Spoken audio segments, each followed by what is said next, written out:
Assalamualaikum warahmatullahi wabarakatuh. Tuan-puan yang dikasihi Allah Subhanahu wa taala sekalian, terdapat ramai manusia hari ini yang mengalami masalah jiwa yang tidak stabil hingga menyebabkan berbagai masalah sosial hingga kes pembunuhan yang kejam.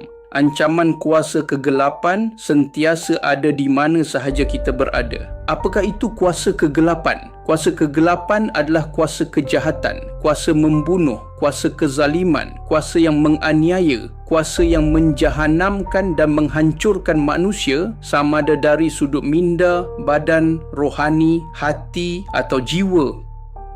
Kuasa kegelapan adalah musuh azali kepada kuasa cahaya, iaitu kuasa kebaikan. Kuasa kegelapan ini sangatlah berkait dengan syaitan, iblis atau dajjal di atas muka bumi ini. Yang paling ditakuti ialah syaitan-syaitan yang bertopengkan manusia.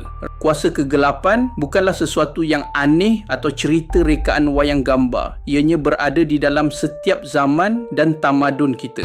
Ramai menyangka kuasa kegelapan hanya wujud di tempat tertentu atau menyerang golongan tertentu sahaja. Hakikatnya, ia sentiasa ada di sekeliling manusia tanpa mengira status kedudukan atau tahap ilmu. Ia tidak menunggu seseorang lemah sepenuhnya, tetapi memerhati saat manusia lalai, angkuh atau terlalu yakin dengan diri sendiri.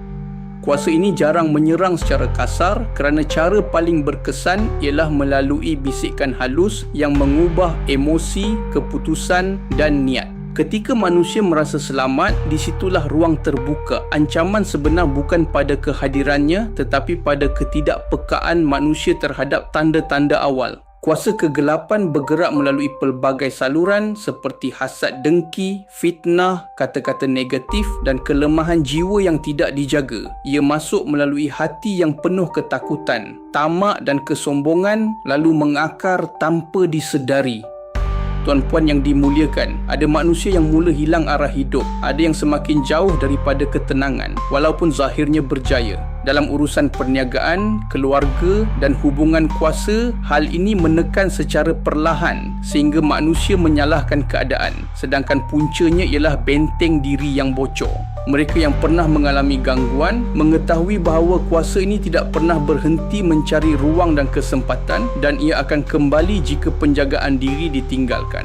Kesedaran ialah benteng pertama yang paling penting. Sesiapa yang menyangka dirinya kebal sebenarnya sedang membuka pintu paling luas. Kuasa kegelapan tidak boleh menguasai jiwa yang sedar, tenang dan bergantung penuh kepada Allah Subhanahu wa taala. Namun, jiwa yang lalai akan sentiasa menjadi sasaran walaupun berada di tempat yang dianggap selamat. Jangan tunggu sehingga hidup terasa sempit dan hati menjadi gelap baru mencari perlindungan. Ancaman ini sentiasa ada dan hanya mereka yang menjaga diri secara konsisten akan berjalan dengan tenang di dunia yang penuh ujian ini.